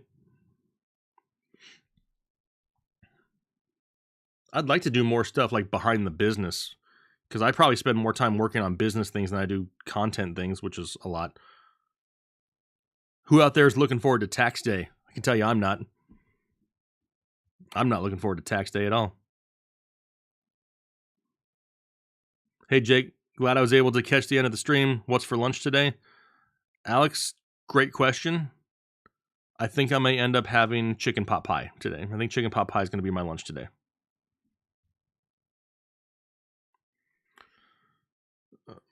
Doug Bug, appreciate you. Who's my all-time favorite NFL player? That is tough. All-time favorite NFL player. Growing up in Arizona, it's going to be hard for me to not say Larry Fitzgerald. I was a Kurt Warner fan as well. Love some Kurt Warner. I was a huge Calvin Johnson fan. I'll probably go with those guys. I mean, I really try hard to not like totally tie into one thing. And I know it's so hard because like I'll say something about people's teams, and if I say anything negative about a team, all the fan base wants to attack for it. And I get that love, but I feel like I can't have that love for anything because then I'm adding bias into my opinion. So I think growing up in Arizona, Larry Fitzgerald was probably the tops of my list. 17, so you don't need to worry about taxes. Dude, take advantage of it because I'm telling you, taxes absolutely suck. Nike or Under Armour? I'm more of an Under Armour guy. Waiting for the wife's rebate to come in. A cool crisp 5K and a new TV for me is on the way. Nice, Mason. Nice. I owe so much in taxes, it's ridiculous. Technically, I don't know exactly what I owe because my taxes still aren't done. I submitted everything to our accountant middle of March, and they told me the other day that we're going to have to file an extension because they're not done yet. Yeah. So there's that going on. That's one thing that does suck about this, if I'm being honest, is, I mean, the entire year, the entire company goes, and every dollar we make is all tax-free, right? So, I mean, I don't pay taxes all year long at all, out of anything that we get paid for. And then tax day comes around, and it's like shoving it in dry. You know what I mean? It's just not fun. You definitely got to know how to budget. Kyle Pitts max round 5. I don't think he even lasts that long, if I'm being honest. I think he's like a round 4 guy for most people. Under Armour fits us Husky boys better than Nike. Alex, that's why I'm an Under Armour guy. Not exactly tiny. I'm like an offensive lineman, okay? I'm almost positive if I was a little bit younger, because I'm a little bit broken down now, I could go play offensive line for some NFL franchises. I see some people out there, and this is no disrespect to anybody, you know, they're too small to be a kicker, and here I am the size of an offensive lineman talking football in front of a camera. My favorite juice? Apple juice, maybe? How do you meet Kyle? Quick rundown of this. So Kyle worked for another company. That other company invited me invited me to come work for them. Technically, first thing, Kyle came on a show with me. We did a show here. I asked him if he had crabs the very first time I ever talked to him. He was mortified. He was shocked that somebody would do that on the internet. It clicked with him. He went back to his company and said, hey, we need to bring this guy in. I went and helped them grow their YouTube channel to 10,000 subscribers in the first season. And then they definitely underpaid me and jacked around with that. So I up and left and said, hey, I'm coming in here and I'm going to do my own thing. And then I asked Kyle if he wanted to come with me. And that was going into 4 years now. And now we have this. And the other company, I don't think anybody even knows who they are. Ordered a new pair of shoes from StockX, Nike Dunks. Nice. You may have to move to Florida, Jake. Mason, it has crossed my mind to not have to pay state taxes. All I know is just for state taxes, I had to prepay $5,000. So I don't even know if I have to owe more or not. We'll have to find out. Thanks for the hard work. Awesome content. Good, great job. Appreciate you, G. Cool story. Love y'all. OEG. Appreciate you. All right. If nobody else has growing a beard this year, no, that's not my plan. Taylor said if we got 100 likes on the show, I should grow my beard out. That was not hard enough. It's going to have to take a lot. We're going to have to come up with some better. How about this? Let me look. I'll go behind the scenes with you guys. I'll go behind the scenes. Okay. This is not great business strategy. Okay. But I am about to lie to the people. How many members do we have right now? As of right this second, live, this channel has 422 members. Obviously, once the season ended, people left. If we can get to 1,000 members, I'll grow a beard. That's a lot of members, but we're going to start ramping up here pretty soon, and we're going to start offering a lot more to members. We're kind of redoing those tiers right now to add more value to the tiers on YouTube. It's what we're working on behind the scenes, trying to attach Discords and stuff. It's not the easiest. We're trying to figure that out. If we can get that, then I'll grow a full beard, because it's going to be tough for me, because I am not one. Like, this is the limit. This is like where it hits your pillowcase in the middle of the night and it's kind of uncomfortable. So we're going to have to get a lot more members for that. Just being real. No state taxes in Tennessee either. I don't like that. Fluffy, not fat. Okay. I'm big boned, right? Who do you draft at 6 as a Panther fan? I would like to know your thoughts. I still think, even though it's early, I'm going Sam Howell. Like, that's what I'm doing right now. If no free agent wants to come to Carolina, like, nobody wants to, so I'm going with Sam Howell, because I expect Malik Willis to maybe go earlier. My beard grows overnight. I mean, this is only a couple days worth, Howard. This is like maybe 3 days, maybe 4. I can't really tell you for sure. 1,000 members. We're only at 422 right now. So, okay, maybe I'll add something else to it. I don't know. You guys kind of put me on the spot with it, right? I had to come up with something more than 100 likes. So we already had 112 likes. All those people missing out on members' videos still. That, and Kyle goes live every Sunday night with nothing but members. Like, only members can even watch it. You can't even watch it unless you're a member. And Kyle spent like an hour and a half last Sunday night just talking to people. Appreciate you, Peter. What if the Jags and the Texans win more than 5 games? Will you grow it?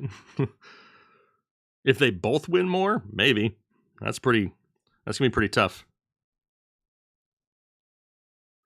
I was here for that. Love how you didn't say their name. Yeah, I'm not going to. Skeptic. They didn't earn me or earn it enough to say their name.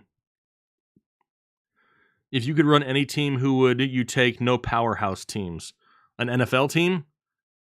If I could run any team that is not a current powerhouse team, who would I run?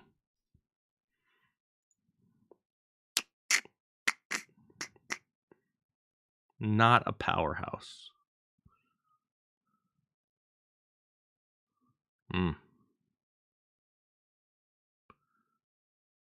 I mean, I think this is hard, because, like, where do you draw the line of a powerhouse? But me looking at it is like, I want some place that I feel like I can use its history to bring it back quicker. I think I could do a lot better job in Chicago or Philadelphia. Like, I feel like I could take those teams because I feel like they have talent already that's being underutilized and turn it around quicker. Plus, the franchises have more history to bring in the free agents, the bigger names later on. Does that mean I'm a huge fan of those teams? No, but I think I could take what they got and turn it around. That's me. You didn't know what, Ray? What didn't you know? I just joined fantasy baseball because there isn't football. We used to do fantasy baseball content. We used to do it on here, and once the channel grew and we started dropping baseball content, people just got pissed because they were like, we're here for football. We don't want baseball. Yep, Sundays with Kyle. That's how you got the jersey. That's right. You won the Tyreek Hill jersey from Kyle's live stream on Sunday night. You are exactly right. Let's see here. It's awesome being a part of the Fantasy Headliner Clan. Well, we appreciate you out there, Oziel. Hopefully, am I saying your name right? Is it Oziel? Oziel? I'm going to stay here live just till you write in the comment section here how to pronounce your name because I want to make sure I get it right. Did I ever play football growing up? Battlefield? Yes, I did. I played defensive end. I played tight end. I was more of a basketball player growing up. I focused more on basketball. I was a lot better at basketball. I went a lot further in basketball. I was actually offered a scholarship to St. Mary's to play basketball. And at the time, I was so consumed with thinking that I was better than St. Mary's at the time. Because you guys remember, this was late 90s, and St. Mary's was not good, like, at all. I'm like, I don't want to go there. I'm going to get a better offer somewhere else. I got nothing else but junior college offers. So there's that.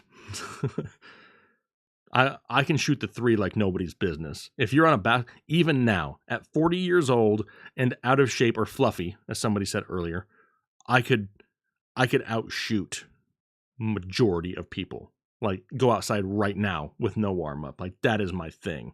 I'm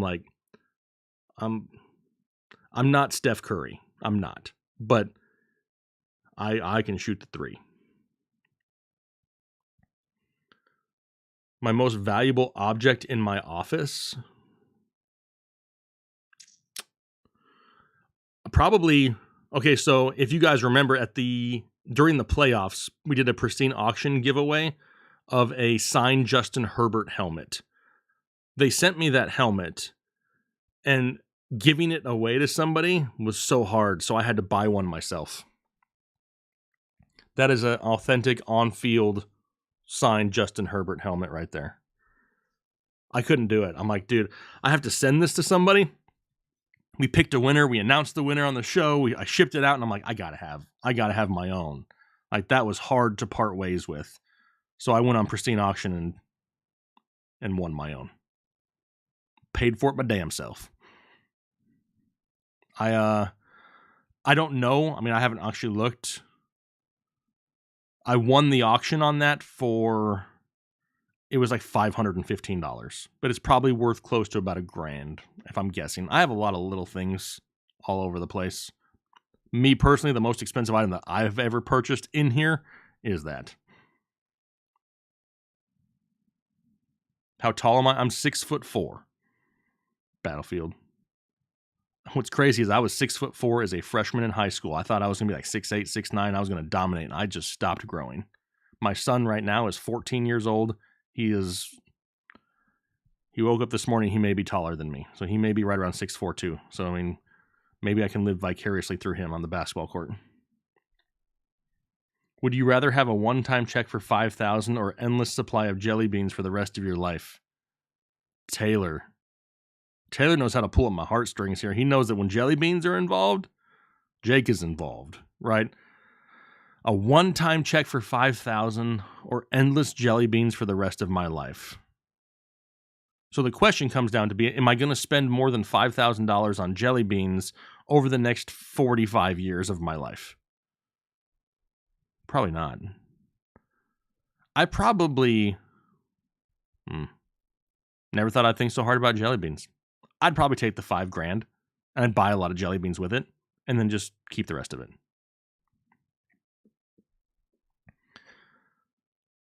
Ethan, jelly beans make me happy. They make me happy too. Like they are my kryptonite. If there is a jelly bean around, I find it. Like it's just like a spidey sense. Like I just like, bam, jelly bean, bam, jelly bean. Like I see it. Easter time is a horrible time for me. You're 2 inches shorter than Michael Jordan. Yeah, I know.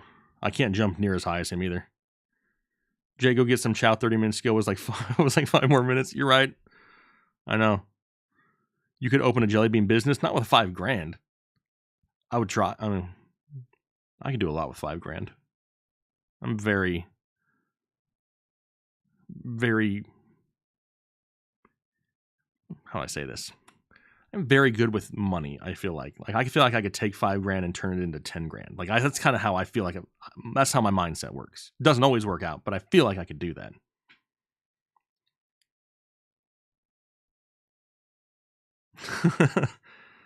The check will bounce, suckers. Bam. I knew you had something up your sleeve. No, with the unlimited jelly beans. Pay my taxes? Dude, I don't want to pay my... I could pay my state taxes. All right? There you go. I thought Michael Jordan was 6'6". Jordan is 6'6". I don't even have to Google it. I remember the back of the basketball card. He's 6'6". Oh, geez, Glenn. Neither, Glenn. I would rather punch myself in the balls with a hammer. Dude, don't even get me started. Don't even get me started there. I'm not in the right mindset to talk about that name right now. Either one of them. They both suck. Okay. Last question. How many games will the Lions win this year? Be kind. 6. 6-ish. Maybe 7. I think the Lions are improved this year. I think they are. All right. Well, I was told to go get lunch. Somebody's out there yelling at me. Doug's telling me to pay my taxes. He is. He's got to be 6'6". Jordan is 6'6". He's got to be. Matt Rule is the new Matt Nagy. There's a lot going to that, right? All right, cool. Well, hey, how many of us are left in here right now? 58 of us in here right now. Before I leave, has everybody hit the like button? Is there anything that I can do to earn your like or to earn your subscription?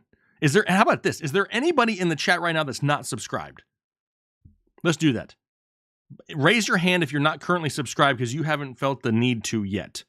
And then I'm not going to sell you on it. I want the chat to tell you that you should subscribe because I'm not here to sell it. They can give you the reasoning if you're not. Is anybody here not subscribed? Anybody? Damn, you're 6'5". Jordan is 6'6". See, I knew that. Eric is not subscribed. Eric, I'm going to let the people of the chat, and Lucas, not currently subscribed, but he wants to be. Perfect. We would gladly welcome you into the community, but I'm not going to tell you why you should. The chat can tell you why you should, because they're the ones that are here. The subscribers and the members are the ones that are already here. They should be the ones to tell you that, hey, yeah, it's a good idea, or maybe, no, it's not a good idea, right? Eric, he is now. That's what I'm talking about, Eric. Eric Coleman. Do it. Member is straight fire. Get your emotes. That's right. And I'm not even talking about just members. I'm talking about just a subscriber. Just hit that subscribe button. Appreciate it. Thanks for the time. Bulls Pippin, appreciate you. Barely made it. Miami style. You barely made it, but you still made it. You know what I mean? Better late than never. I am about to leave, but that's cool. I got to say hey to you. Got to say, hey, what's up?